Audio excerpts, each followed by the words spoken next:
अच्छा, nest JS actually जो है ना उसके साथ हम अब टाइप स्क्रिप्ट यूज़ करेंगे। ठीक है, टाइप स्क्रिप्ट क्या होती है वो भी साथ साथ ही सीखते चलेंगे। नेस्ट का प्रोजेक्ट स्टार्ट कर किया जाता है इस तरह जैसे करने लगे अभी हम। नेस्ट का प्रोजेक्ट स्टार्ट करने के लिए हमें नेस्ट की एक CLI मिलती है, नेस्ट CLI। ये उसकी डॉक्यूमेंटेशन है nestjs.com, docs.nestjs.com, ये उसकी डॉक्यूमेंटेशन है। यहाँ से हम CLI वाले ऑप्शन में आएँ तो यहाँ पे हमें नेस्ट की CLI ऐसे इंस्टॉल होती है, इसको हम कॉपी करेंगे।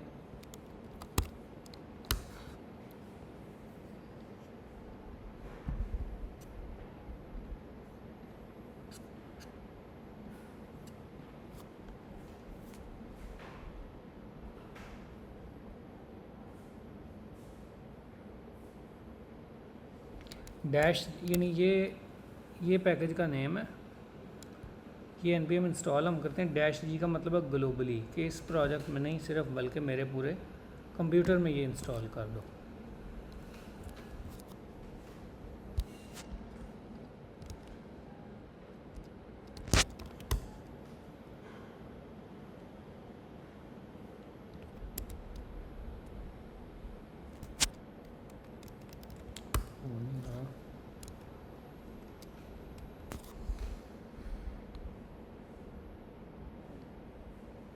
नेस्ट.js में मोस्टली काम ना CLI के साथ होता है, कमांड लाइन इंटरफेस के साथ होता है। एक्सप्रेस में हम क्या करते थे, हमें नई फाइल या नया मॉड्यूल बनाना होता था, हम यहाँ पे जाके अलग से यहाँ से ख़ुद बनाते थे।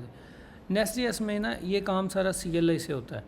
अब जैसे इसके अंदर है CD करके मैं नेस्ट वाली डायरेक्टरी के अंदर आ गया हूँ। अब नेस्ट.js के अंदर हूँ। अब मैं पीछे नज़र आ रहा,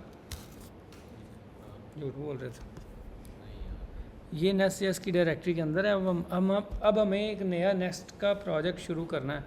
उसके लिए ये है नेस्ट, यानी नेस्ट लिखना है जिस तरह गिट लिखते होते हैं, न्यू और आगे प्रोजेक्ट का नाम लेट्स से ई-कॉमर्स ही लिख लेते हैं। तो जिस तरह रिएक्ट का प्रोजेक्ट बनाते होते थे हम और वो खुद ही फाइलें कुछ जनरेट कर देता होता था हमें, तो नेस्ट भी ऐसे ही करता है, वो खुद ही कुछ फाइलें हमें जनरेट करके दे देता है और हम फिर उसके अंदर अपना कोड लिखते हैं सिर्फ। अब ये सारी फाइल्स नेस्ट ने हमें खुद से जनरेट करके दे दी हैं और कुछ अभी इंस्टॉलेशन कर रहा है।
अभी नोड के कुछ प्रोसेसेस और पैकेजेस मॉड्यूल्स इसने इंस्टॉल किए हैं और नोड मॉड्यूल्स की डायरेक्टरी में चले जाएंगे।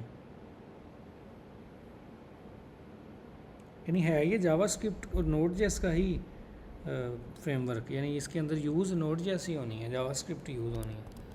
अच्छा, अब SRC के अंदर ना हमें एक्चुअली अपने फोल्डर्स आगे बनाने होते हैं और अपना आगे काम करना होता है। अगर इसका ओवरव्यू लें, सबसे पहले जो है ना इसमें हमें मॉड्यूल्स मिलते हैं, या उससे पहले हम कंट्रोलर्स प्रोवाइडर्स मॉड्यूल्स को पढ़ लेते हैं। अच्छा, वो जो काम हम इधर करते थे ई-कॉमर्स के अंदर, एक्सप्रेस के अंदर राउट्स में जाकर यहाँ पे राउट्स में लिखते होते थे ना, ये राउट्स डिफ़ाइन करते थे, वो सारा काम अब हम यहाँ पे कंट्रोलर्स में करते हैं नेस्ट.js के अंदर। यानी कि यहाँ पे डॉट पोस्ट यूज़ करते थे, यहाँ पर ये डेकोरेटर यूज़ करना है। ऐट के साथ आगे जो भी लिखा जाए उसको कहते हैं डेकोरेटर। ये क्या है? डेकोरेटर। एक फंक्शन एक मेथड के ऊपर डेकोरेटर है। दूसरा डिफरेंस ये है कि यहाँ पे क्लासेस यूज़ हो रही हैं। ऊप पढ़ी हुई है आप लोगों ने, ऊप में क्लासेस होती हैं, तो यहाँ पे क्लासेस यूज़ होती हैं इसके अंदर। अच्छा, वहाँ पे क्लासेस नहीं बल्कि प्लेन ऑब्जेक्ट्स हम यूज़ करते थे। अच्छा, यहाँ पे क्लासेस होती हैं, उस क्लास का एक कंस्ट्रक्टर होता है, उस कंस्ट्रक्टर के अंदर इस वाले कंट्रोलर को जो जो सर्विस चाहिए होती है वो सर्विस ये इंजेक्ट करता है। इसको बोलते हैं इंजेक्शन। क्या बोलते हैं इसको? इंजेक्शन। ये इंजेक्शन यानी कंस्ट्रक्टर लिख के उसको कॉल करके तो जो चीज़ दरमियान में आती है उसको कहते हैं ये हम इस नेस्ट जेएस अब ये वाली सर्विसेज इंजेक्ट कर रहा है और उसको हम दिस डॉट इसके साथ जो भी ऊपर हमने नाम दिया उस तरह हम एक्सेस करके और उसके अंदर फिर जो आगे मेथड हमें चाहिए वो वाला यूज़ करते हैं। यानी नेस्ट को समझने से पहले थोड़ा बहुत ऊप को एक्सप्लोर करना लाजमी है। किस किस को ऊप का पता है? आपको नहीं पता होगा तीनों, क्योंकि आपने यूनिवर्सिटी या कॉलेज से नहीं पढ़ा हुआ ना ये ना, तो लेकिन इतना मसला नहीं है, हम उसको थोड़ा सा खुद भी देख सकते हैं। ऊप stands for object oriented programming. ऊप होती है OOP, इसको ऊप बोलते हैं। ऊप के ना कुछ कॉन्सेप्ट्स होते हैं। इनहेरिटेंस होता है इसका बुनियादी कॉन्सेप्ट, पॉलीमॉर्फिज्म वो एंड पे होता है। हाँ, ये होता है इसका एब्स्ट्रैक्शन।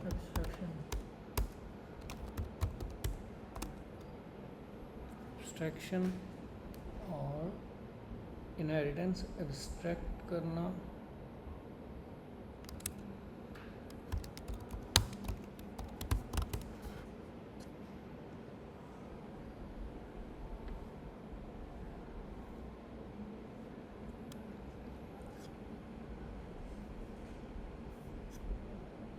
एनकैप्सुलेशन। अच्छा, और दूसरी इसकी खासियत ये है कि इसमें हम हमेशा क्लासेस यूज़ करते हैं। यहाँ पे ये क्लास बनी हुई है और यहाँ से उसको एक्सपोर्ट कर रहे हैं। ये क्या है? क्लास, और ये क्लास का नाम है, ये क्लास की डेफिनेशन है।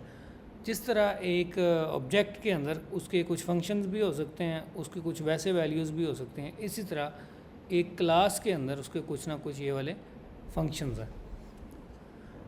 अच्छा, अब यहाँ पर इस तरह एक्सप्रेस में हमने डिफरेंट फोल्डर्स बनाए थे, यूज़र्स के लिए अलग, मिडलवेयर के लिए अलग, एड्रेस के लिए अलग, ऑर्डर्स के लिए अलग। इसी तरह यहाँ पर भी अपने SRC के अंदर हम एक नया मॉड्यूल बनाएंगे। इसको नेस्ट के अंदर क्या बोलते हैं? मॉड्यूल्स बोलते हैं। CLI के अंदर ही जाएंगे और यहाँ से देखेंगे मॉड्यूल कैसे करते हैं। नेस्ट मॉड्यूल कैसे बनाते हैं?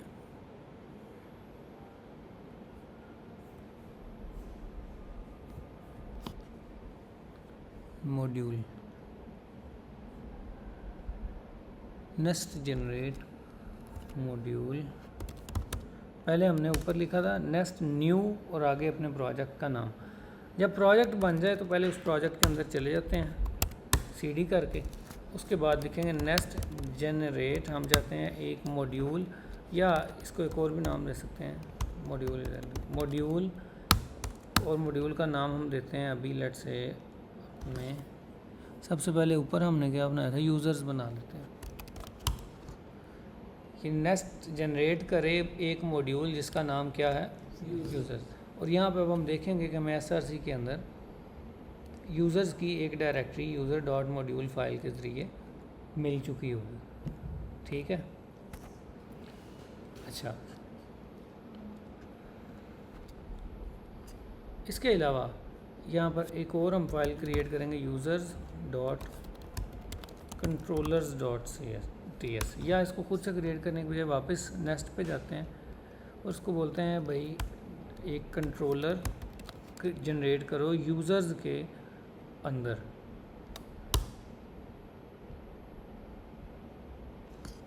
तो उसने क्या किया? यूज़र्स के अंदर, सॉरी यूज़र्स स्लैश, यहाँ पर नाम देना था, उसने डॉट कंट्रोलर बना दिया है। इसको नाम रीनेम कर देते हैं या इसको डिलीट करते हैं अभी के लिए।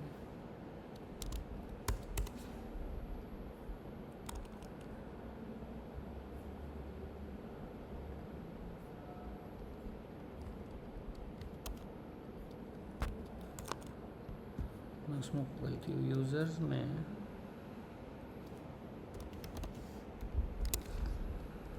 कंट्रोलर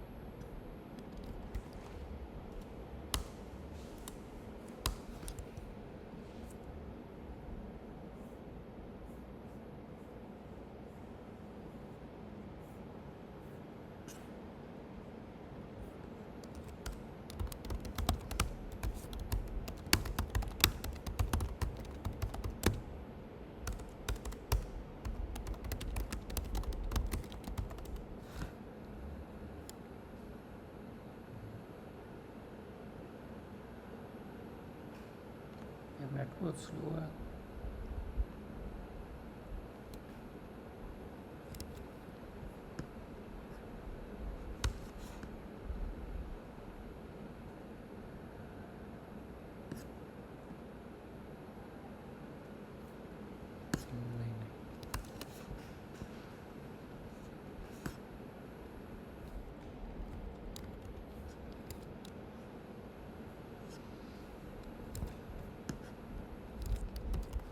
ऐसे स्पीड चेक करेंगे बहुत ज़्यादा होगी, वैसे नहीं चलता।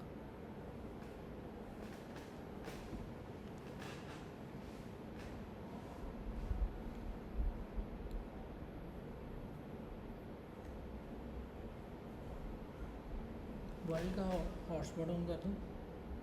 नहीं 22 MB अच्छी स्पीड, मतलब नॉर्मल होती है स्पीड, ये चलना चाहिए इस पर।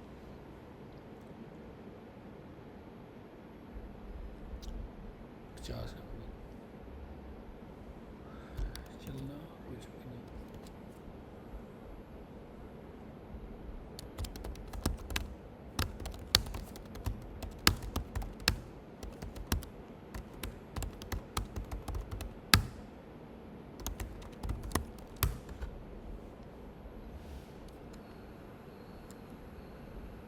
कंट्रोलर का नाम हो गया, मॉड्यूल का नाम, ठीक है।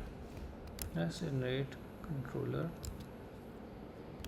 यूज़र्स और आगे मॉड्यूल का नाम, नहीं ऐसे लिख के मॉड्यूल ये वाला।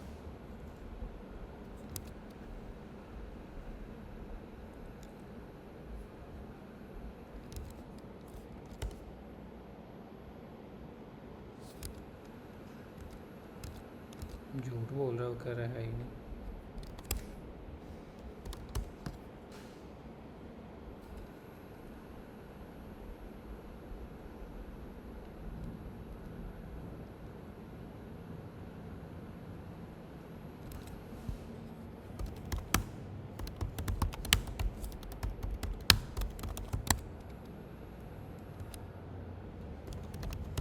मैंने ऐसे ही किया था,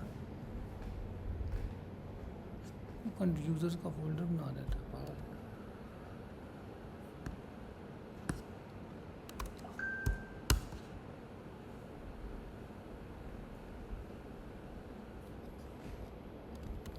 आखिरी ट्राई करते हैं।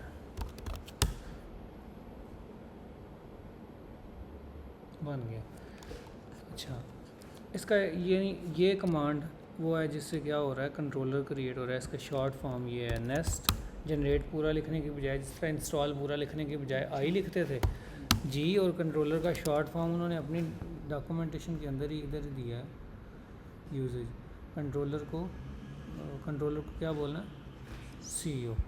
तो कंट्रोलर को CEO और आगे उस मॉड्यूल का नाम जिसके अंदर आप कंट्रोलर पैदा करना चाहते हैं, क्रिएट करना चाहते हैं।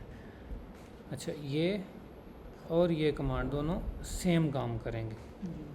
अच्छा, उसके अलावा हम एक सर्विस अब क्रिएट करते हैं। सर्विस का शॉर्ट क्या है यहाँ पे,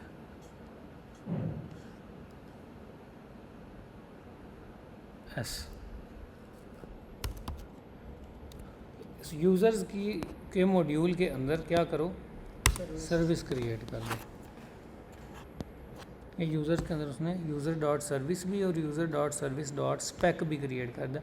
डॉट स्पेक क्या होता है, ये एक अलग यानी क्लास में हम पढ़ेंगे, और ये अलग से एक फंक्शनलिटी होती है, अलग से कॉन्सेप्ट होता है। अब देखें, अगर यूज़र्स की डायरेक्टरी पे पूरी नज़र दौड़ाएं तो हमें क्या क्या मिलता है। यूज़र डॉट मॉड्यूल जो पहले से मौजूद था जब हमने मॉड्यूल जनरेट किया था, उसके बाद हमने कंट्रोलर जनरेट किया और डॉट स्पेक फाइल साथ में खुद ही आ गई। अभी हम इसको नहीं छेड़ रहे लेकिन इसको सीखेंगे। इसके बाद यूज़र्स डॉट सर्विस आ गई। अच्छा, अब समझने की ये ज़रूरत है कि इसको कंपेयर करते हैं अपनी एक्सप्रेस की ऐप के साथ, जहाँ पे हमारे पास क्या था, यहाँ पर कंट्रोलर्स भी हमने बनाए थे और राउट्स भी बनाए थे। जो यहाँ पे राउट्स थे ना वो नेस्ट में हैं कंट्रोलर्स, वो नेस्ट में क्या है, कंट्रोलर्स। वो हाँ, वो जो जो हमने वहाँ पे राउट्स रखे थे ना, जिस फाइल में हम राउट्स डिफ़ाइन करते थे, वो नेस्ट के अंदर जो है वो इसके कंट्रोलर्स हैं। और जहाँ पे हम अपनी लॉजिक लिखते थे, जो इसके कंट्रोलर थे, वो नेस्ट में है सर्विसेज। वो क्या है नेस्ट में, सर्विसेज। यानी कि एक स्टेप आगे आ जाए, जो राउट है वो कंट्रोलर है, जो कंट्रोलर हैं वो सर्विसेज हैं। अच्छा, अब कंट्रोलर के अंदर सबसे पहला लेट्स से यूज़र्स वाला जो राउट था वो साइन अप था मेरे पास, यूज़र साइन अप करेगा। कंट्रोलर के अंदर आता हूँ और ये पोस्ट राउट है, तो यहाँ पर ना डेकोरेटर यूज़ होते हैं। ये पोस्ट, ये डेकोरेटर मिलता है हमें nest.js/common से। अच्छा, इस डेकोरेटर के अंदर हमें वो पाथ देना होता है जिस पाथ से हम ये एंड पॉइंट रन करवाना चाहते हैं, और इसका नाम भी रख देते हैं साइन अप। और यहाँ पे हम बोलेंगे रिटर्न करो, और यहाँ पर इसको इंजेक्ट करवाएंगे कंट्रोलर के ज़रिए, कंस्ट्रक्टर के ज़रिए। कंस्ट्रक्टर लिख के और यहाँ पर आ जाएगा प्राइवेट, या अब इसका नाम हम रखते हैं यूज़र्स सर्विस।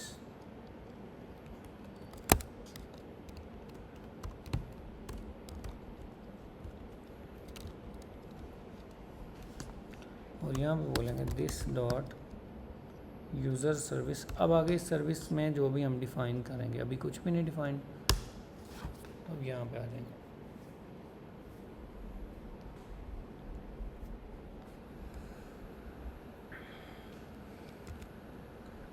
अच्छा, यूज़र सर्विस के अंदर हम अब वो वाला काम करेंगे जो यहाँ पे कंट्रोलर में किया था, साइन अप। तो ये वाला कोड जो है ना, इसको एज इट इज़ उठा लेते हैं और यहाँ पे ले आते हैं, इसको ऐसे कर लेते हैं। यहाँ पे एरो फंक्शंस नहीं बनेंगे, उनकी रीज़न्स है वो बताता हूँ। अच्छा, यहाँ पे रिक्वेस्ट और रिस्पांस इस तरह से, एक्सप्रेस में ये होता था कि जो हैंडलर होता है ना उसमें एक रिक्वेस्ट रिस्पांस और तीसरा मिडलवेयर में होता है, वो क्या होता है, नेक्स्ट। हाँ, नेक्स्ट। तो ये 3 आर्गूमेंट्स आते हैं।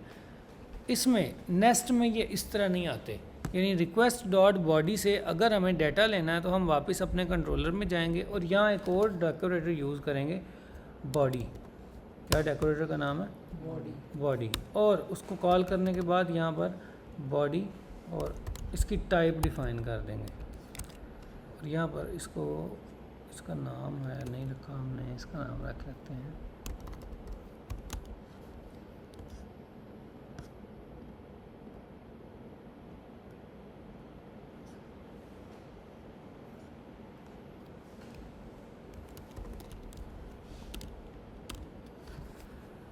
Sign up. यहाँ पर साइन अप को कॉल कर देंगे। अच्छा, अब इसको हमने ना एक बॉडी पास करनी है यहाँ से, और इसने रिक्वेस्ट और रिस्पांस की बजाय बॉडी एक्सेप्ट करनी है। उसकी टाइप है एनी। ये टाइप क्या होती है बताता हूँ। और ये बॉडी से अब हम रिक्वेस्ट डॉट बॉडी की बजाय बॉडी से हम ये पैरामीटर्स निकाल देंगे। अच्छा, बाकी सारा काम ऐसे चलता रहेगा। बी क्रिप्ट को ऐसे ही इंपोर्ट कर लेंगे, बी क्रिप्ट से unsafe assignment to an error typed value, unsafe call of a type that could not be resolved.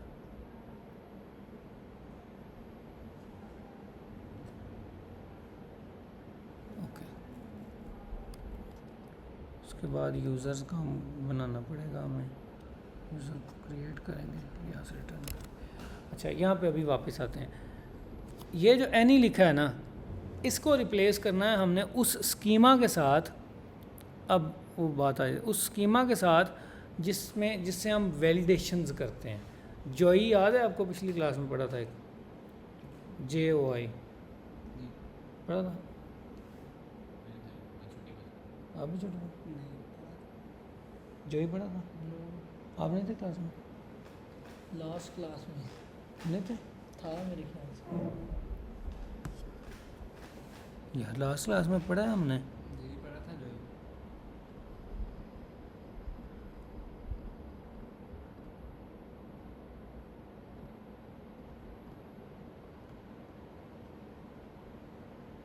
जोई स्टोरेज वाले में तो चाहिए नहीं प्रोडक्ट वाले में।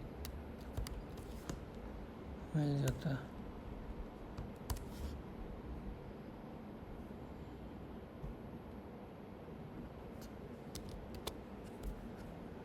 ये DTOs बनाए थे हमने, DTOs, डाटा ट्रांसफ़र ऑब्जेक्ट्स। अच्छा, इसके अंदर ये होता था कि ये साइन अप DTO। हाँ मैं याद आ गया, लीव दी थी इतवार को नहीं था। अच्छा, इसमें हमने ये होता है वैलिडेशन का तरीकाकार एक्सप्रेस में, जी कि जो ऑब्जेक्ट फ्रंट एंड से आ रहा है, लेट्स से नेम, वो रिक्वायर्ड है और उसके ऊपर क्या वैलिडेशन लगी होनी चाहिए, मिनिमम कितने करैक्टर हों, मैक्सिमम कितने करैक्टर हों। ईमेल वैलिड ईमेल हो, रिक्वायर्ड है या नहीं रिक्वायर्ड। सर्वर साइड जी वैलिडेशन। हाँ, ये सर्वर साइड वैलिडेशन लगाई हुई थी हमने जोई के ज़रिए। जी अब ये इस तरह स्कीमा डिफाइन पूरा कर दिया, किसको यूज़ करते हुए, जो जोई एक पैकेज है उसको यूज़ करते हुए। और जब ये साइन अप DTO हम यहाँ से एक्सपोर्ट करते हैं और यहाँ पे फिर हम इसको इंपोर्ट करके अपने वैलिडेटर को बताते हैं कि बॉडी के अंदर से तुम्हें डाटा मिलेगा और तुमने वैलिडेट करना है कि वो इस टाइप का हो। तो वैलिडेटर के अंदर हम उस DTO को वैलिडेट करते थे और उसके ऊपर फिर एरर्स का ऑब्जेक्ट खुद से बनाते थे, जिन्होंने क्लास ली उनको याद होगा। और वैलिडेशन फेल अगर होती, इफ़ एरर, यानी अगर एरर आता तो फिर हम 400 के साथ फ्रंट एंड को रिस्पांस रिटर्न कर देते थे। अच्छा, अब जो है ना Nest.js के अंदर वो थोड़ा डिफरेंट है, यानी फ्रेमवर्क्स में काम सेम ही होता है, करना हमने यहाँ भी वैलिडेट ही है, सिंटैक्स डिफरेंट है। सिंटैक्स कहते हैं लिखने का तरीकाकार, वो थोड़ा डिफरेंट है। जिस तरह उधर DTOs बने हैं, यूज़र्स के अंदर भी DTOs की एक डायरेक्टरी बन जाएगी। जिस तरह उधर एंटिटीज़ बनी है, इधर भी एक एंटिटीज़ की डायरेक्टरी बन जाएगी। नहीं समझे ना? ये यूज़र्स का फोल्डर है, ये ऊपर वाला है ई-कॉमर्स वाला, एक्सप्रेस वाला। इसके अंदर DTOs का फोल्डर है, उसके अंदर साइन अप का DTO है, साइन अप के वैलिडेशन जो जो होनी है। और एंटिटीज़ के अंदर यूज़र की एंटिटी है कि डेटाबेस के अंदर जो हमने एंटिटी डिफ़ाइन की है, वो एंटिटी, उसकी डेफिनेशन, उसका स्कीमा हमने यहाँ पे डिफ़ाइन किया हुआ। अच्छा, अब हमें यहाँ पर फ्रंट एंड से जिस वैलिडेशन के साथ डाटा चाहिए वो DTOs के अंदर हम डिफ़ाइन कर देते हैं। इसको भी बोलते हैं साइन अप .DTO.TS। अब हर फाइल के आगे क्या लगा होगा, TS, चूँकि ये टाइप स्क्रिप्ट फाइल्स हैं अब सारी। अच्छा चलो, यहाँ पे बात आ गई टाइप स्क्रिप्ट क्या होती है, इसको सेपरेट क्लास में भी देख सकते हैं। मैं ना अक्सर जो है ना मिस कर जाता हूँ कि नेक्स्ट क्लास में क्या पढ़ाना है। मैं ना अभी नोट्स ले लेता हूँ कि यार एक तो हमें ना टाइप स्क्रिप्ट पे एक पूरी क्लास रखनी है, उसके बाद Nest.js इंटरनल्स पे एक पूरी क्लास रखेंगे, Node.js इंटरनल्स पे एक क्लास रखेंगे, और एक ना एग्रीगेशन पाइपलाइन पे रख लेंगे। फिर आपको ना एक दे देंगे प्रोजेक्ट, फिर आपको वो 4-5 क्लासेस और कर लेते हैं, ठीक है जी। कि नहीं? फिर बस ख़त्म। बैकएंड इजी है बस। नहीं, करने को तो बहुत ज़्यादा किया जा सकता है। पढ़ना है अभी और देख लें आप। क्यों नहीं पढ़ना है अभी और? जैसा आप बनेंगे बस। अब तो छुट्टियाँ हुई होनी है, अब अच्छा पढ़ लेंगे। चलो ठीक है, एक दो और टॉपिक्स कर लेते हैं क्लास में कवर, CA/CD कवर कर लेंगे। इनके पास भी बना कोर्स खत्म एंड में।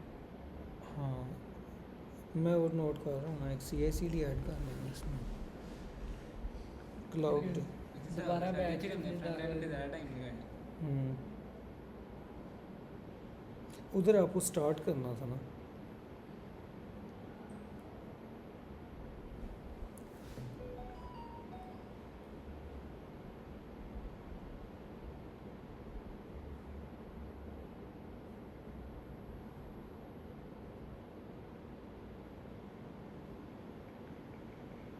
अच्छा जी, अच्छा, इधर जो साइन अप का DTO भी डिफाइन होना है, वो भी एक क्लास से ही होना है।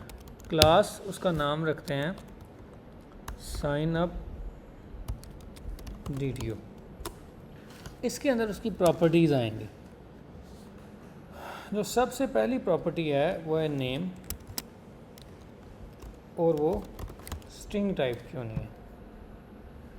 Name has no initializer and is not definitely assigned in the constructor।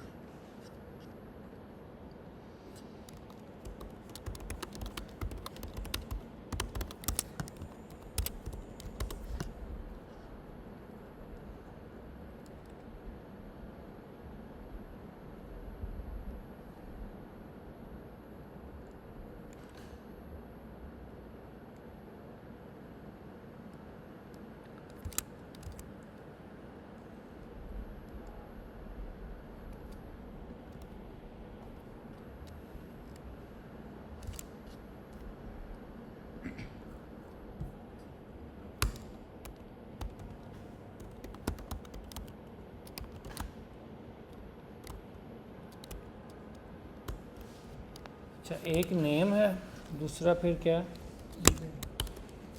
Email, वो भी स्ट्रिंग होनी है। अब इधर जो टाइप्स हैं, अब इसको आप कंपेयर करें जो DTO ऊपर बनाया था उसके साथ। इधर हम जॉई के साथ वो बताते थे कि स्ट्रिंग है, नंबर है, क्या होना। इधर हम डायरेक्ट उसकी टाइप्स डिफाइन कर रहे हैं। तो इसमें नहीं है वैलिडेशन लगाने जैसे जो में लगी है वो लगानी है। अभी सिर्फ टाइप डिफाइन कर लें, फिर वो लगाते हैं। फ़ोन नंबर जो है वो नंबर है, वो भी लगानी है फिर हम। उसके बाद कंट्री कोड आ जाएगा, वो स्ट्रिंग है। उसके बाद पासवर्ड है। उसके बाद डेट ऑफ बर्थ है, एड्रेस है, और CNIC है, नंबर है ये, और रोल है। अच्छा, यहाँ पे आप एक मज़े की बात, चूँकि हमारे पास ये आ गया है टाइप स्क्रिप्ट, तो इसमें अब ये रोल्स की एरे है ना, इसको हमने इधर डिफ़ाइन किया हुआ था, एडमिन, बायर, ड्राइवर। इसको आप बोलते हैं टाइप स्क्रिप्ट के अंदर इनम। क्या बोलते हैं? इनम। यूज़र्स के अंदर यूटिल्स का एक फ़ोल्डर बनाते हैं, उसके अंदर इनम्स की एक फ़ाइल बनाते हैं ऐसे, और यहाँ पे बोलते हैं एक्सपोर्ट इनम। अभी तक जावास्क्रिप्ट में हमने पढ़ा था कॉन्स्ट, लेट और वार। यहाँ पर एक नई चीज़ अब आ गई, इनम, कि इनम डिफ़ाइन करो। इनम क्या? इनम कहते हैं किसी चीज़ की पॉसिबल वैल्यूज़ जो है ना, उनको उसको क्या बोलते हैं? इनम। कि ये एक फील्ड की कुछ पॉसिबल वैल्यूज़ हैं, इनमें से उसकी वैल्यू होगी। एक होता है रैंडम स्ट्रिंग, नेम रैंडम हो सकता है ना, इसको हम प्री डिफाइंड नहीं कर सकते कि इन 4 नामों में से कोई नाम आए। हज़ारों लाखों नाम है दुनिया में, उसको हम रोक ही नहीं सकते। रोल को अपने सिस्टम के अंदर अब हमारे रोल्स 3-4 हैं, उनको हम प्री डिफाइंड कर सकते हैं। तो प्री डिफाइंड पॉसिबल वैल्यूज़ जो होती हैं उनको क्या बोलते हैं? इनम्स। और वो इनम कीवर्ड से डिफाइन होता है, और इसका लेट से अब रख लेते हैं रोल इनम कर्ली ब्रैकेट्स। अब ये तकरीबन ऑब्जेक्ट की तरह होता है, ऑब्जेक्ट में भी कीज़ होती हैं और वैल्यूज़ होती हैं। इसी तरह एडमिन एक की है और उसकी वैल्यू भी एडमिन है, बायर एक की है, उसकी वैल्यू भी बायर है, ड्राइवर एक की है, उसकी वैल्यू क्या रखनी है हमने? ड्राइवर। और अच्छा, इधर ना इसके अंदर इक्वल टू यूज़ होता है। ये अब वैलिड इनम है एक। ऑब्जेक्ट से इसका डिफरेंस ये है कि वो डबल कॉलन नहीं यूज़ होता, बल्कि इक्वल टू यूज़ होता है। तो रोल इनम जो है ना वो आ जाएगा। रोल इनम, अब इनम एक टाइप के तौर पर भी यूज़ हो सकता है। डबल कॉलन के बाद जो भी चीज़ हम लिखते हैं वो क्या होती है? इसकी टाइप होता है। हाँ, वैल्यू तो होती थी ऑब्जेक्ट्स में, क्लास में ये यहाँ पे ये क्या होती है? इसकी टाइप, जो स्ट्रिंग नंबर डिफाइन करें वो, क्योंकि इस लैंग्वेज का नाम ही है टाइप स्क्रिप्ट, कि जावा स्क्रिप्ट की ये बहन ही है, लेकिन इसमें टाइप्स होती हैं और जावा स्क्रिप्ट में टाइप्स नहीं होती। लैंग्वेज है कि फ्रेमवर्क है?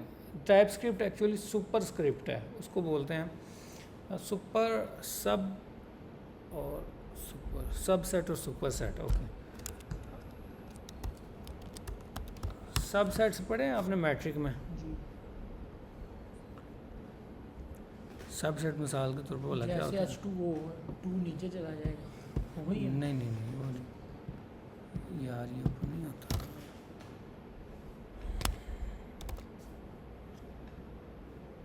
अच्छा, अगर मेरे पास ये हो ना एक चीज़, कंसोल अगर ओपन करें ना,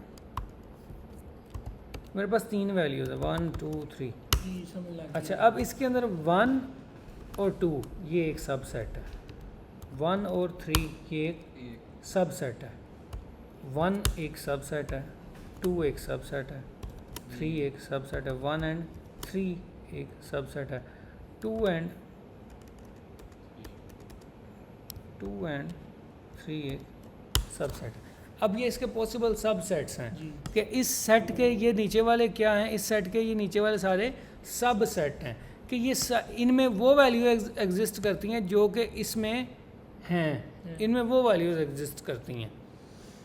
इसके बरक्स एक होता है सुपर सेट। क्या होता है? Super set. Super set. अब यहाँ पे समझने की बात है, इस सेट का ये सेट सबसेट है, लेकिन इस सेट का ये सेट सुपर सेट है। क्या बोला मैं? सेट का ये सेट जो है वो सब सेट है, वो सेट का वो सेट सुपर सेट है, क्यों? क्योंकि वो बड़ा है वो छोटा है, वो बड़ा वो छोटा, हाँ। उसमें और इजाफी भी है हाँ, उससे ज़्यादा। यानी इसके अंदर वो सारा कुछ है जो इसके अंदर है। अब समझें कि ये जावास्क्रिप्ट है और ये टाइपस्क्रिप्ट है। इट मीन्स कि जो कुछ भी जावास्क्रिप्ट के अंदर है, टाइपस्क्रिप्ट के अंदर वो सारा कुछ है, प्लस कुछ और भी है। यानी फ्रेमवर्क नहीं है ये जावास्क्रिप्ट का, इसको बोलते हैं ये सुपर सेट है ये जावास्क्रिप्ट का। का सुपर सेट जावास्क्रिप्ट का सुपर सेट टाइपस्क्रिप्ट है, यानी कि जावास्क्रिप्ट का बाप है टाइपस्क्रिप्ट। इन अदर वर्ड्स के जो फंक्शनैलिटीज़, जो concepts, arrays, filters, dot filter, dot map, array के सारे method, objects, constant, variable, let के साथ चाहे डिक्लेयर करें, जिसके साथ मर्जी करें, if else, for loops, for of loop, ये सारा कुछ टाइपस्क्रिप्ट के अंदर एन उसी तरह ही है जिस तरह के जावास्क्रिप्ट के अंदर है। एक चीज़ उसमें एक्स्ट्रा है, वो है टाइप्स। जब हम C++ या और टाइप्ड लैंग्वेजेस के साथ काम करते हैं ना, उसमें हमें इस तरह की खाने की ज़रूरत नहीं होती है कि एक जावास्क्रिप्ट है और एक टाइपस्क्रिप्ट है, एक जावास्क्रिप्ट टाइप्स के बगैर है और एक जावास्क्रिप्ट जो है वो टाइप्स के साथ है। वहाँ पर बाय डिफ़ॉल्ट उन लैंग्वेजेस में बिल्ट इन टाइप्स होती हैं। जावास्क्रिप्ट के साथ मसला ये है कि इसमें टाइप्स नहीं थी, उनके साथ इश्यूज आते थे, उनके साथ प्रोग्राम्स लिखते वक्त बग्स आते थे, बग्स और ये समझ एरर्स आते थे। एरर्स किस तरह से आते थे कि हमें पता नहीं था होता कि लेट से ए एक वेरिएबल है, उसकी टाइप क्या है, स्ट्रिंग है, नंबर है। इसके बरक्स टाइपस्क्रिप्ट ने हमें इस काबिल बनाया कि हम उसी तरह जो दूसरी लैंग्वेजेस थी C++ वगैरह, जावा, उन लैंग्वेजेस की तरह इस लैंग्वेज में भी टाइप्स डिफ़ाइन कर सकें। यानी कि जावास्क्रिप्ट के अंदर बस टाइप्स ऐड कर दें तो क्या बन जाता है? टाइपस्क्रिप्ट बन जाता है। अच्छा, अब ये हमने डिफ़ाइन कर ली। अब यहाँ पर जो मज़ीद चीज़ें हमने ऐड करनी है ना, कि वो कितने करैक्टर होने चाहिए, रिक्वायर्ड है कि नहीं, वो यहाँ पे आएंगे। अब यहाँ पे किस मोस्टली नेस्ट.जेएस के अंदर जो काम होता है वो डेकोरेटर्स के साथ होता है। किसके साथ होता है? डेकोरेटर्स के साथ होता है। मैं ना मेरे ज़हन में आ रही है चीज़ें, मैं नोट ही करता नहीं, जो मैं नेक्स्ट मज़ीद एक्सप्लेन करूँगा।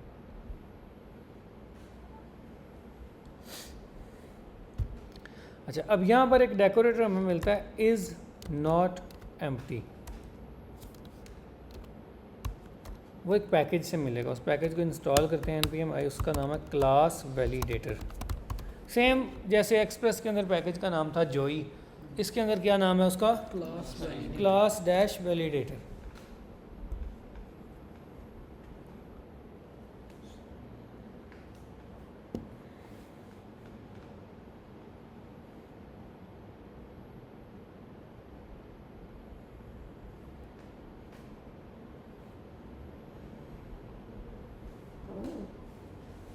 हो गया इंस्टॉल। अच्छा, अब मैंने कंट्रोल आई इस पर प्रेस किया, उसने ऊपर उसको इंपोर्ट कर दिया इज़ नॉट एम्प्टी को। कहाँ से? क्लास वैलिडेटर से, और इसको कॉल करना होता है।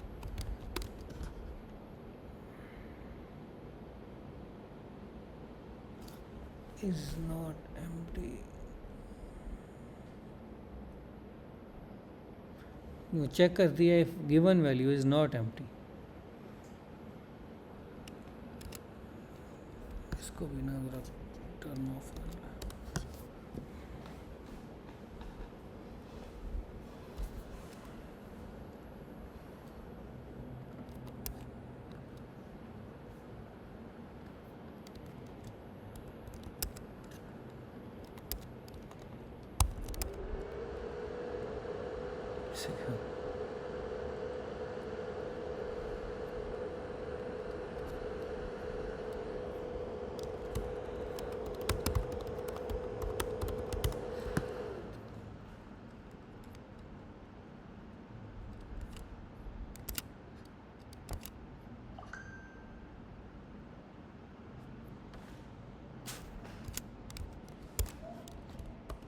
सर वेब का नया बैच भी आया है नया हमसे अलावा? हाँ चल रहा है ना ऊपर। वो तो एआई का नहीं है? नहीं, वेब का भी चल रहा है। तो आप नहीं पढ़ाते उनको? हाँ उनको मैं पढ़ाता हूँ, ए वालों को मैं नहीं पढ़ाता।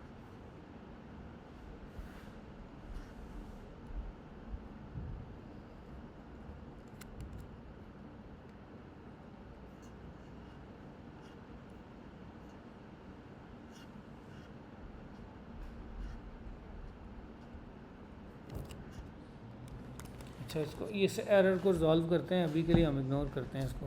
अच्छा, is empty is not empty जब लिखेंगे ना, ये सिमिलर है ऐसे ही जैसे कि इज़ रिक्वायर्ड है।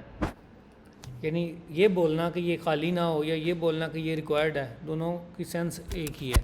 इसके अलावा हम एक और डेकोरेट रखेंगे, इज़ मिनिमम या मिन। मिनिमम कितने होने चाहिए? 3। इस तरह एक मैक्स भी होता है इसमें, मैक्स 30। और इसके अलावा रिक्वायर्ड हो गया। इस तरह ईमेल जो है वो ईमेल होनी चाहिए, तो यहाँ पे बोलेंगे इज़ ईमेल, और इज़ नॉट एम्प्टी। ये सारे कैपिटल से स्टार्ट होते हैं। फ़ोन भी खाली नहीं होना चाहिए, और मिन मैक्स उसका क्या है? 10। ये हम यहाँ से पिक करते हैं। मिनिमम भी 10 होने चाहिए और मैक्सिमम भी 10 होने चाहिए। एक और होता है मुझे लगता है, लेंथ, यानी उसको मिन मैक्स अलग से देने की। क्योंकि मिनिमम और मैक्सिमम की वैल्यू सेम है, तो हम सिंपली बोलते हैं उसको इसकी लेंथ 10 होनी चाहिए।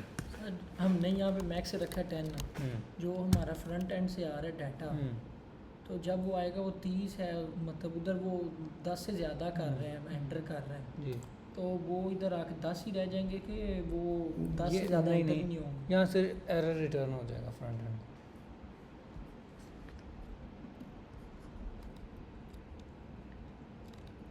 अच्छा, इसी तरह ये भी इज़ नॉट एम्प्टी, और कंट्री कोड के अंदर और हमने क्या बस यही लिखा हुआ, पासवर्ड भी खाली नहीं होना चाहिए।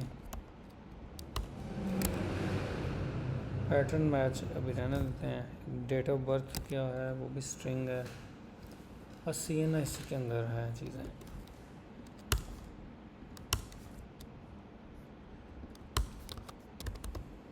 ये भी एम्प्टी नहीं होना चाहिए। और इसके जो मिनिमम मैक्सिमम दोनों 14 है, हम लेंथ का इस्तेमाल करते हैं।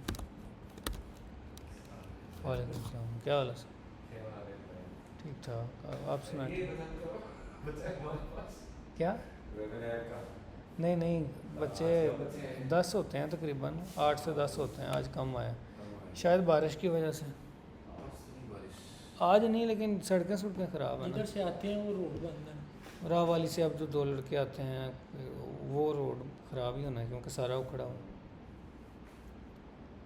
आप तो इधर ही होते हैं ना, आप बाहर नहीं गए होने? क्या गए हैं? गुजरा वाला बारिश बहुत ज़्यादा। कभी 4 साढ़े 4 बजे तक चलती रही है बारिश। सही। अभी जीटी रोड के क्या हालात हैं? तो वैसे भी ये बेहतर हो रही है, पानी शाइन खड़ा है नहीं खड़ा? पानी कम है, कम है। आगे से कम होगा। मैं तो बाइक से आया, बाइक से ठीक है। बैक वाली साइड से उधर से आलम चौक से घूम के। ये राह वाली से आ रहे हैं जो वैसे दूसरे भी कॉर्नर से आ रहे हैं। हाँ, उनके लिए ज़्यादा मुश्किल है। अच्छा अगला वीक तो नहीं है बारिश होगा इंशाल्लाह। इंशाल्लाह। अच्छा, यहाँ पर ना इज़ इनम अब एक डेकोरेटर होता है, क्या नाम है उसका? इनम। के ये वैलिडेट करे कि जो वैल्यूज़ हैं वो इसी के अंदर से हैं। वो इनम जो हमने यहाँ पे डिफ़ाइन किया वो अब इसके अंदर दे दिया, तो इस इनम के अंदर दिया तो वो अब उसको वैलिडेट करेगा। अब ये हमारा DTO बन गया है। इसमें हाँ एक अलबत्ता चीज़ है, ये इसकी टाइप डिफ़ाइन हुई है, ये वैलिडेशन नहीं। तो यहाँ पर एक और डेकोरेटर लगा सकते हैं, इज़ स्ट्रिंग लगाना चाहिए, बल्कि ये वैलिडेशन के लिए है, ये टाइप डिफ़ाइन है। तो जहाँ जहाँ हमें स्ट्रिंग चाहिए ना वहाँ लगा देते हैं। यहाँ चाहिए, कॉपी करते हैं, यहाँ चाहिए, यहाँ नंबर है तो यहाँ पे इज़ नंबर इसका अल्टरनेट। यहाँ पे भी स्ट्रिंग है, यहाँ पे भी स्ट्रिंग है, यहाँ पे भी स्ट्रिंग है। हाँ ये अलग से, और यहाँ पे इज़ नंबर लगा देना, इज़ इनम लिख दिया, दैट्स इनफ। वो इनम इन्हीं वैल्यूज़ में से आएगा।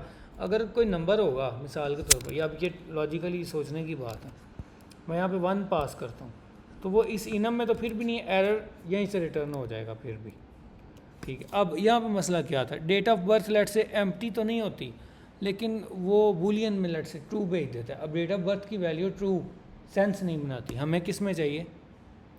स्ट्रिंग में चाहिए, इसलिए हम यहाँ पे अलग से इन्फोर्स करेंगे।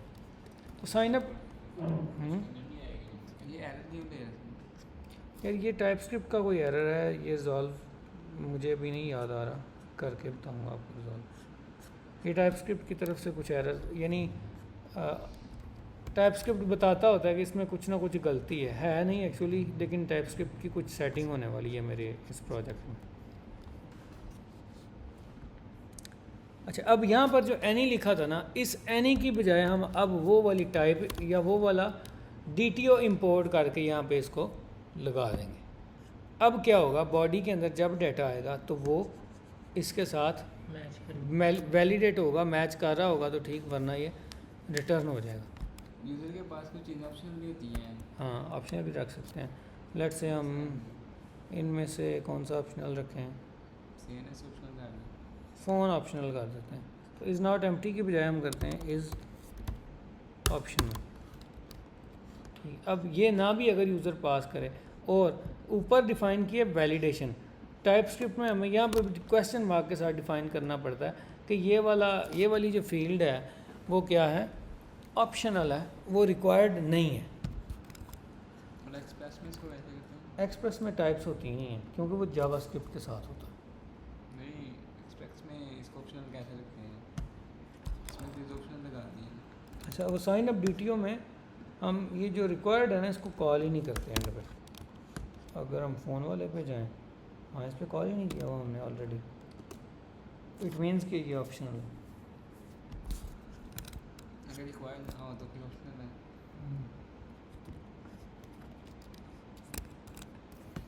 अच्छा, अब बॉडी यहाँ से पास हुई और यहाँ से भी एनी हटा के हम वो वाली टाइप लिख देंगे, वो वाला DTO लिख देंगे। अब यहाँ पे एक और चीज़ गौर करने वाली है कि क्लास एज ए टाइप भी यूज़ हो जाया करती है। इस प्रोजेक्ट में हमें Bcrypt भी इंस्टॉल करना है, अभी नहीं था किया, अब कर लेते हैं।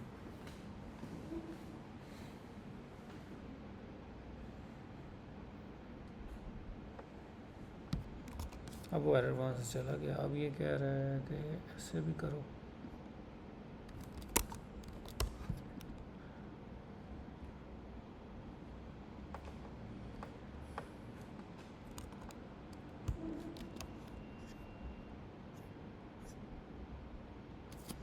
value unsafe assignment of an error typed value।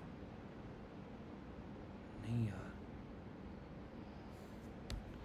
अच्छा, ये हमने डिफ़ाइन कर लिया यहाँ पे, और अब ये वाले एरर्स जो है ना वो हमारे अभी चले गए।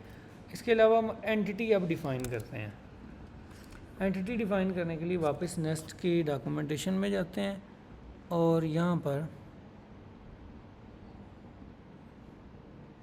डेटाबेस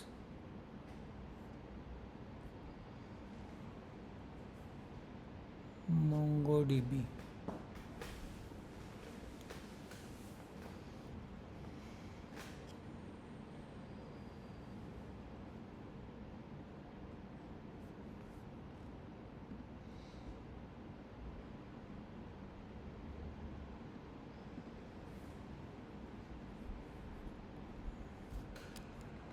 मंगूज़ इंस्टॉल करना है। आपको याद है एक्सप्रेस में भी मंगूज़ इंस्टॉल किया था,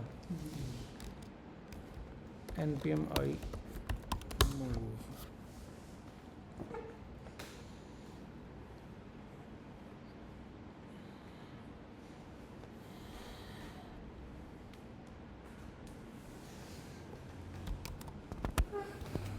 अच्छा, उसके बाद इस तरह से डेटाबेस का कनेक्शन क्रिएट करना है, database dot providers,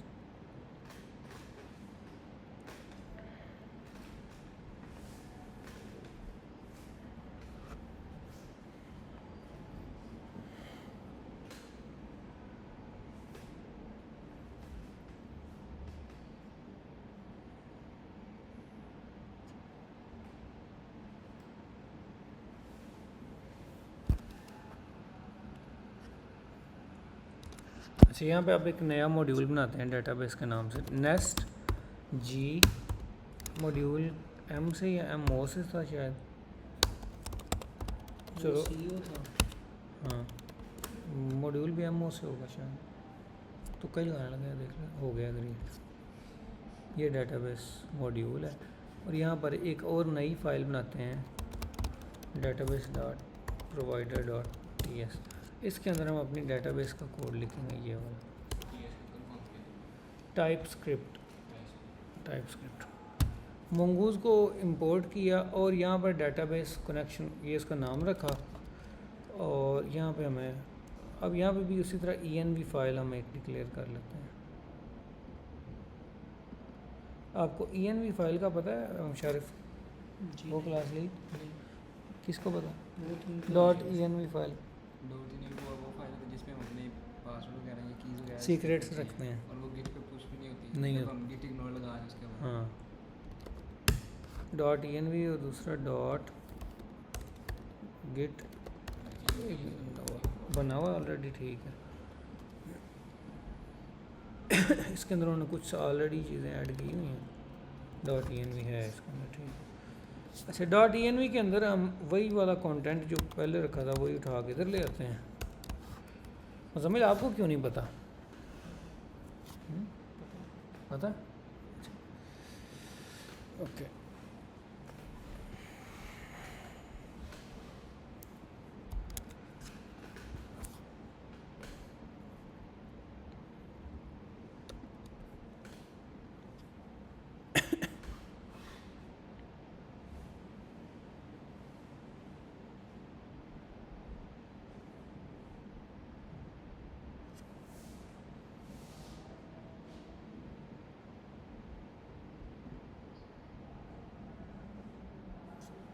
अच्छा वहाँ पे डॉट env पैकेज था जो हमने इंस्टॉल किया था।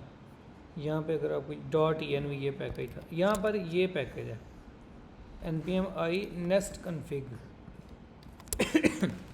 ये भी के लिए हाँ,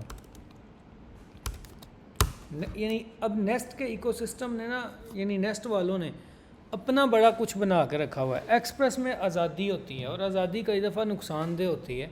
नेस्ट जेएस वालों ने खुद अपनी, उनको पता है कि डेवलपर को इन चीज़ों की ज़रूरत पड़ती है, उन्होंने नेस्ट जेएस के साथ स्लैश के बाद खुद से अपने पैकेज, अब ये कन्फिग पैकेज उन्होंने अपने इकोसिस्टम के अंदर बना कर रखा हुआ है। हाँ, डेवलपर को क्या ना हो, हाँ ज़्यादा लिखना पड़ेगा। अच्छा, अब यहाँ पर यूज़ फैक्ट्री में हम कॉन्फ़िग सर्विस लेके आते हैं।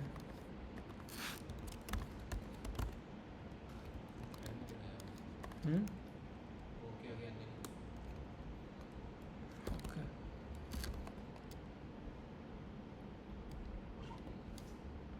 यहाँ पर config service dot gate string type की वैल्यू दो हमें, और उसका नाम क्या है, TBUR argument of types. Okay, अच्छा ये बताता हूँ वाक़या, ये ना कॉन्फ़िगरेशन सर्विस हमें एक कॉलबैक के तौर पे यानी इसके आर्गुमेंट के तौर पे मिलेगी। उसके आर्गुमेंट से हम यूज़ करके, जिस तरह वहाँ पे वेरिएबल एक्सेस करने के लिए हम यूज़ करते थे प्रोसेस डॉट env डॉट उस वेरिएबल का नाम जो हम एक्सेस करना चाहते हैं, यहाँ पर कॉन्फ़िग सर्विस डॉट गेट का मेथड यूज़ करना है।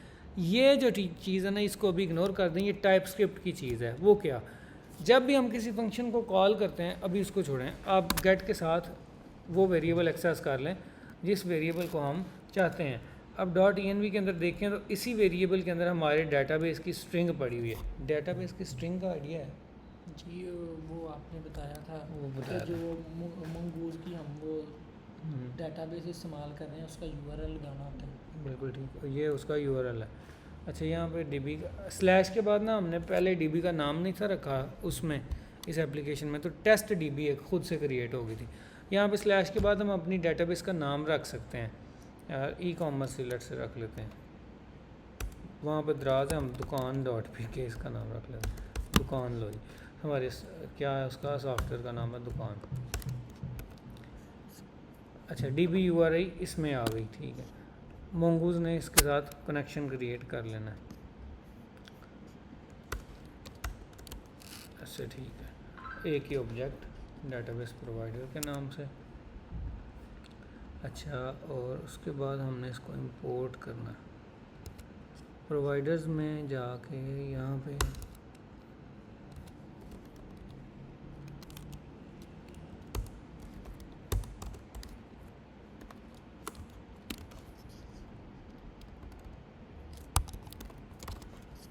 प्रोवाइडर, ये क्या होता है, इसको ये होती है ग्लोबल सर्च हमारी एप्लीकेशन में, यहाँ से आती है। शॉर्ट फॉर्म है इसका कमांड शिफ्ट F। मैंने क्या किया, पूरी एप्लीकेशन में इसको सर्च किया, प्रोवाइडर्स की बजाय मैं इसको रीनेम करना चाहता हूँ, प्रोवाइडर S हटाना चाहता हूँ, एक ही गो में पूरे प्रोजेक्ट से रिप्लेस। अब देख रहे हैं हर जगह से S चला गया, यहाँ से भी S चला गया, पहले था। अच्छा, प्रोवाइडर्स के अंदर ये दे दिया। अच्छा, नेस्ट के, ये ना आज का सेशन ऐसे है कि नेस्ट को मैं आपको ऊपर से सारी नेस्ट को गुजार रहा हूँ। आपको नहीं पता प्रोवाइडर्स क्या होता है, आपको नहीं पता ये मॉड्यूल क्या होता है, आपको नहीं पता कि ये प्रोवाइडर के अंदर एरे क्यों दी है, पता है? नहीं पता। आपको नहीं पता कि एक प्रोवाइडर जब कुछ प्रोवाइड करता है तो उसके अंदर ये नहीं होता वो ऑब्जेक्ट ही है, एक उसका नाम होता है जो वो प्रोवाइड करता है जिस नाम से, और एक यूज़ फैक्ट्री या इस तरह के कुछ मेथड्स होते हैं जिसके ज़रिए वो अपनी एग्जीक्यूशन एक्चुअली का परफॉर्म करता है।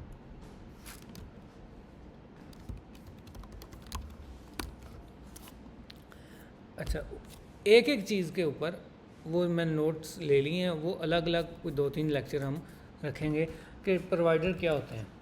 फिर इसी तरह यहाँ से एक्सपोर्ट्स भी एक चीज़ होती है, एक्सपोर्ट्स में भी हम यही, यानी इस मॉड्यूल से कुछ हम एक्सपोर्ट कर रहे हैं और ये कुछ ये प्रोवाइड कर रहा है जो कि प्रोवाइडर्स यहाँ पे डिफाइंड है।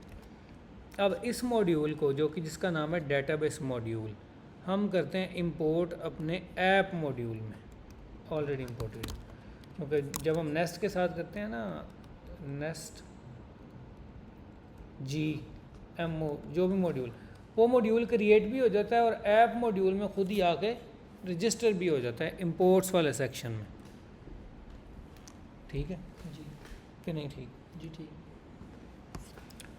अच्छा, डेटाबेस वाले मॉड्यूल में हमने देखा ऐसे करते हैं ना, हम इसको करते हैं, कनेक्ट हो जाएगा ये, ठीक है, हमें नहीं पता चल रहा, हम इसको करते हैं एसिंक। मेरे पास ना एक दूसरी ऐप पड़ी है, मुझे भूला हुआ, उससे देख लेते हैं। इसके अंदर डेटाबेस,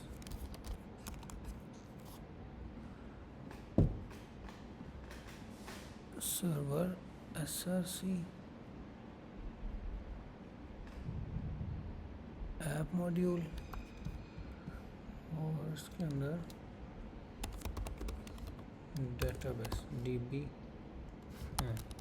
ओके, इसने ऐसा किया हुआ है।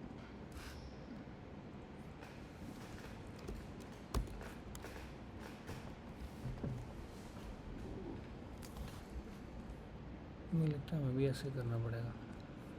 मंगूज से मॉड्यूल इंपोर्ट करना पड़ेगा, URL उसकी देनी पड़ेगी।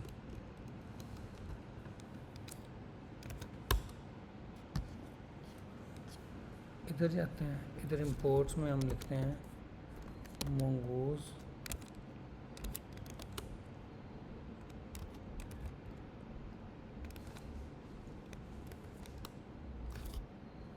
मॉड्यूल। कहाँ से? अच्छा, ये भी हमें भी इंस्टॉल करना है पैकेज।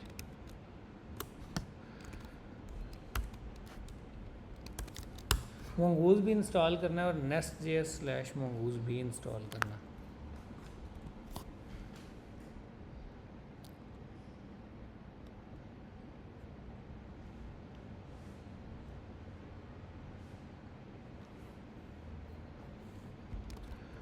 यहाँ से हमें मिलेगा मंगूज मॉड्यूल डॉट, इस पे कॉल करेंगे हम फॉर रूट और प्रोसेस। अभी इसके लिए process.env यूज़ करेंगे। बाकी जितने वेरिएबल्स होंगे वहाँ पे हम अपनी कॉन्फ़िगरेशन सर्विस यूज़ करेंगे।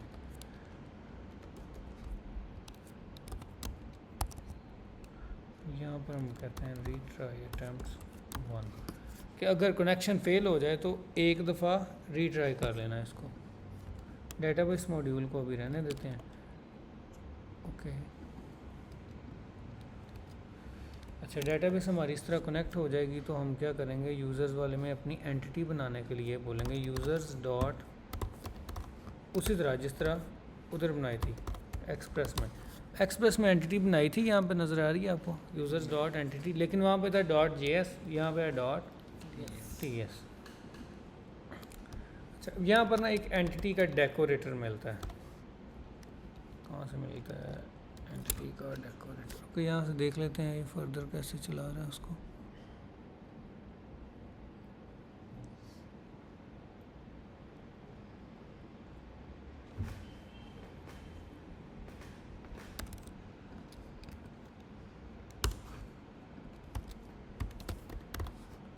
Unit entity schema, sorry not entity. अच्छा, मैं अब आपको कंपेयर करके दिखाता हूँ। ऊपर जो है ना यूज़र एंटिटी में हमने जब स्कीमा बनाया था तो क्या किया था कि स्कीमा मंगूज से ही आया था ना, ठीक है। और यहाँ पर जो है हमारे पास किधर गया, ये स्कीमा मंगूज से आया था, ये स्कीमा nest.js मंगूज से आ रहा है। और ये एक डेकोरेटर है जो ऐड के साथ कॉल हो रहा है, वो क्या है, वो डेकोरेटर है। ये एक क्लास थी जिसको हमने न्यू के साथ कॉल किया था। अच्छा, ये डेकोरेटर है, उस डेकोरेटर के अंदर कुछ कह रहे हैं कि ऑप्शंस उसको पास होने हैं, ये ऑप्शंस हैं उसके। डेकोरेटर के नीचे हमने नाम लिखना है उसका, उस क्लास का जो हम डिफ़ाइन करना चाह रहे हैं। हमारे पास क्लास है यूज़र। अगर हम जावास्क्रिप्ट में जाएं तो वहाँ पे क्लासेस नहीं थी उस तरह से, न्यू क्लास क्लास नहीं हम एक्सपोर्ट कर रहे। टीएस के अंदर और नेस्ट.जेएस के अंदर हम क्लासेस के साथ काम कर रहे हैं। उसके अलावा हमारे पास ये प्रॉप का एक डेकोरेटर, उसमें टाइप आ जाती है। और एंड पे जाके हम क्या करते हैं, स्कीमा फैक्ट्री से क्रिएट फॉर क्लास करके, स्कीमा फैक्ट्री भी उसी से आती है। स्कीमा फैक्ट्री भी उससे इंपोर्ट हो गई। और ये जो यूज़र है ये इस तरह से, और इसको भी यूनिट की बजाय यूज़र स्कीमा। तो यहाँ से जावास्क्रिप्ट में और इसमें डिफरेंस अब वाज़े हो रहा है कि यहाँ पे मॉडल फंक्शन यूज़ होता था मंगूज में, और उसको कॉल करते थे उस टेबल के नाम से और उस स्कीमा से। टाइपस्क्रिप्ट के अंदर हम सिर्फ उस क्लास का नाम देते हैं और उस क्लास में जो जो चीज़ें उसकी होनी चाहिए वो डिफ़ाइन करते हैं। क्या है यहाँ पे डिफाइंड, नेम, स्ट्रिंग, और यहाँ पर जो डेकोरेटर है वो प्रॉप है। और यहाँ पे प्रॉप के अंदर जो आर्गूमेंट जाता है टाइप, क्या टाइप है इसकी, स्ट्रिंग। जावास्क्रिप्ट के अंदर इस तरह के कोई डेकोरेटर्स वगैरह नहीं थे। दूसरा phone, email,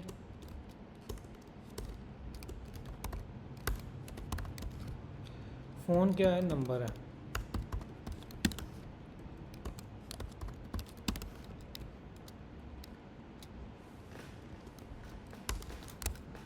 what's fourth one, country code. Country code भी डिफाइन करेंगे इसके अंदर।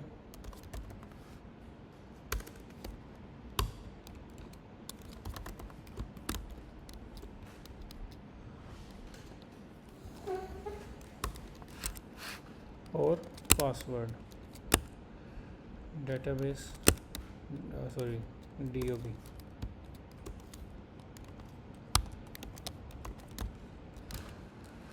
Address,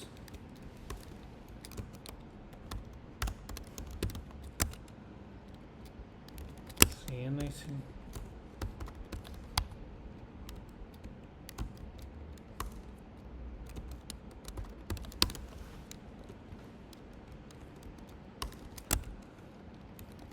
token identifier,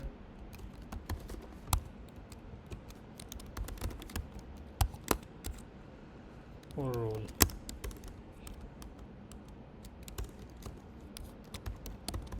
role enum जो हमने ऊपर डिफाइन किया था वही यहाँ पर देंगे, लेकिन डेटाबेस के पर्सपेक्टिव में वो एक स्ट्रिंग है, टाइप स्क्रिप्ट के पर्सपेक्टिव में वो एक क्या है, वो एक इनम है। डेटाबेस के लिए वो एक स्ट्रिंग है। यहाँ पे भी हम इनम डिफाइन कर सकते हैं। DB में हम बता सकते हैं इनम ये होना चाहिए जी, कि डेटाबेस को अब हमने बता दिया कि इसके अलावा अगर कोई वैल्यूज़ आएंगे तो डेटाबेस क्या करेगा, उसको रिजेक्ट कर देगा। अच्छा, ये अब हमारा एक तरह से स्कीमा डिफाइंड है। एक बहुत अच्छा डिफरेंस इसमें ये है कि एक ना यहाँ पे एंटिटी हमने डिफाइन की थी प्रोडक्ट्स के लिए,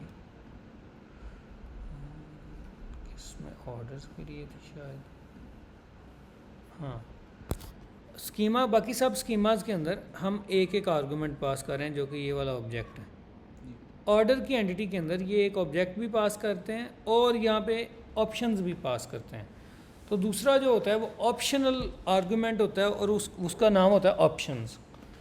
यहाँ पर TS के अंदर जो ऑप्शंस है ना वो स्कीमा के अंदर ही हम दे देते हैं, वो स्कीमा के अंदर दे देते हैं। अब वही ऑप्शन है ना टाइम स्टैम्प्स डॉट क्या है, ट्रू। तो यहाँ पे भी क्या है, टाइम स्टैम्प्स ट्रू। लेकिन कुछ मज़ीद ऑप्शन, यानी अब आप जितने ऑप्शंस हैं वो आपके स्कीमा के अंदर चले जाएंगे। कलेक्शन का नाम हमने खुद से बता दिया कि यूनिट्स रखना। टेबल और कलेक्शन आपस में एक ही चीज़ें होती हैं। अच्छा, अब यहाँ से यूज़र जो है ना वो एक्सपोर्ट होगा और यूज़र कंट्रोलर के अंदर, यूज़र सर्विस के अंदर एक्चुअली यहाँ पे इंपोर्ट होगा। ये ऊपर इंपोर्ट हो गया। अच्छा, अब इसको क्या इशू है, expected 0 arguments but got 1। Okay, you are right. इसमें थोड़ा डिफरेंट है काम करने का तरीका। यूज़र ऐसे क्रिएट कर लिया, उसके बाद हमने ये करना है अकेली चीज़ इसमें डिफ़ाइन करनी है।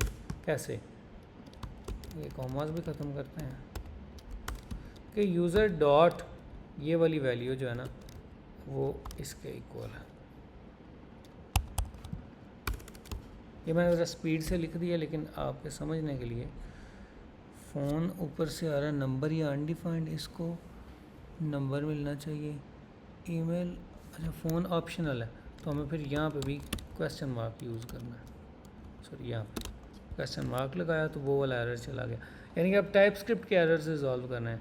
Unsafe assignment of an error type value, error नहीं है यार ये।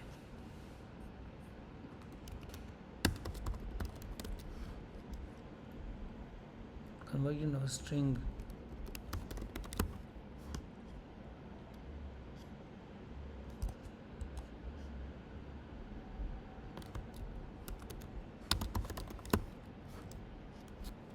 वीक्रिप्ट के साथ इसको कोई इशू है।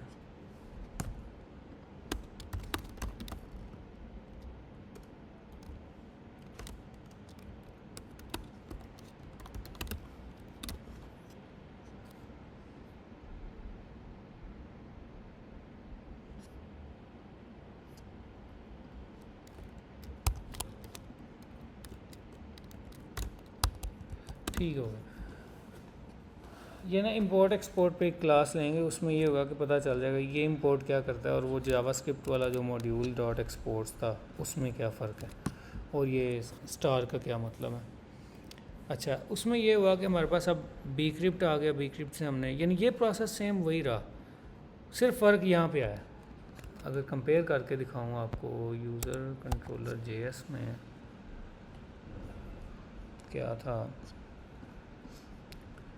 कि न्यू यूज़र को जब कॉल करते थे उसके अंदर ही हम एक ऑब्जेक्ट दे देते थे, लेकिन यहाँ पर ऑब्जेक्ट नहीं दिया बल्कि यूज़र क्रिएट करके एक सेपरेट वेरिएबल में रख लिया और डॉट के साथ फिर वैल्यूज़ असाइन करते चले गए जो जो वैल्यूज़ असाइन करनी थी। उसके बाद हमें यूज़र डॉट क्रिएट करना है, यूज़र डॉट क्रिएट। ओके, इसमें हो नहीं रहा, यूनिट डॉट क्रिएट नहीं, सेव भी नहीं, यूनिट रखो में कैसे किया हुआ, मॉडल ओके, इस तरह इंजेक्ट करना। अच्छा, अब एक ना यहाँ पे यूनिट सर्विस के अंदर मज़ीद कंस्ट्रक्टर कॉल होगा, कंस्ट्रक्टर के अंदर इंजेक्शन होगा, इंजेक्ट मॉडल। अब जो इसका नाम क्या है, डेकोरेटर, इस डेकोरेटर का नाम क्या है, इंजेक्ट मॉडल, कि मंगूज़ का जो मॉडल है उसको इंजेक्ट कर दो किसके अंदर, यूज़र सर्विस के अंदर, और ये उसका नाम है, यूनिट की बजाय मैं यहाँ पर लिखूँगा यूज़र, और ये मॉडल भी मंगूज़ से आएगा, यूनिट की बजाय यहाँ पे यूज़र आएगा और वो एरर्स चले जाएंगे। अब मुझे जो क्रिएट जो कॉल करना है ना वो इस तरह नहीं करना, बल्कि दिस डॉट यूनिट्स मॉडल, अगर मैं इसको कंट्रोल क्लिक करूँगा तो मुझे ऊपर ले जाएगा और जहाँ पे मैंने उसको डिफ़ाइन किया होगा वहाँ पे पॉइंट कर देगा कि इसके ऊपर मैं क्रिएट कॉल कर रहा हूँ। और जावास्क्रिप्ट का और नेस्ट का एक मज़ीद डिफरेंस आ गया, क्योंकि हम उसको कंपेयर करके चल रहे हैं। जावास्क्रिप्ट में ये एक्सप्रेस में हम response dot status dot JSON इस तरह लिखते होते थे। इसमें नेस्ट जेएस में अगर हम सिर्फ इस सारे को हटा के रिटर्न लिख देंगे ना, रिटर्न ये वाला मैसेज कर दो, तो ये उसके इक्विवेलेंट है। इट मीन्स कि वैसे लिखना जावास्क्रिप्ट में और नेस्ट में ऐसे लिखना, ये एक दूसरे के क्या हैं, सेम है, इक्वल हैं। इसमें ज़रा कोड प्यारा लगता है। अब नेस्ट के आने का क्या मकसद था, मैं जब भी कोई नई चीज़ पढ़ाता हूँ तो आपको ये यानी ये रिपीट करता हूँ कि जब भी नई चीज़ पढ़ें तो हमें ये पहले समझना चाहिए कि हम ये पढ़ क्यों रहे हैं, ये प्रॉब्लम क्या थी जिसको सॉल्व करने के लिए ये नई इन्वेंशन हुई। जावास्क्रिप्ट के अंदर या एक्सप्रेस की एप्लीकेशंस के अंदर ना कोई स्ट्रक्चर नहीं था होता, जिसका दिल करता था जैसे दिल करता था अपने हिसाब से स्ट्रक्चर बना के काम शुरू कर देता था। उसका नुकसान ये था कि कोई डेवलपर लेट से मुझे चेंज करना है ना, एक चला गया दूसरा आया कोई डेवलपर, कंपनी में एक मिसाल है, तो उसने एक्सप्रेस अपने हिसाब से पढ़ी होती थी, दूसरे ने अपने हिसाब से पढ़ी होती थी, तीसरे ने अपने हिसाब से, तो एक कह लें कि सब लोग एक चीज़ पे एग्री नहीं थे करते। तो नेस्ट ने क्या किया, सबको एग्री किया कि ये वो डायरेक्टरी स्ट्रक्चर है जिसको लेके आपको चलना है, और नेस्ट की हर एप्लीकेशन में आपको इस तरह का ही स्ट्रक्चर मिलेगा, लेकिन एक्सप्रेस की हर एप्लीकेशन में अपना अपना अलग स्ट्रक्चर होगा। तो नेस्ट ने जो मेन प्रॉब्लम सॉल्व की ना वो आपके स्ट्रक्चर की सॉल्व की है। ठीक है, टाइम क्या हुआ, 20 मिनट है, मुझे लगता है काफ़ी है। नेस्ट को ऊपर से अभी हमने यानी समझ लें कि आज का लेक्चर एक तरह का मोटिवेशनल लेक्चर था नेस्ट के ऊपर, कि नेस्ट किस तरह से बिहेव करती है, नेस्ट के अंदर डायरेक्टरी स्ट्रक्चर क्या होता है, एंटिटीज़ कैसे होती हैं, वैलिडेशन इसके अंदर कैसे होती है, राउट्स और कंट्रोलर इसमें अंदर कैसे डिफ़ाइन होते हैं। इसकी एक एक चीज़ को समझने के लिए एक एक लेक्चर दरकार है।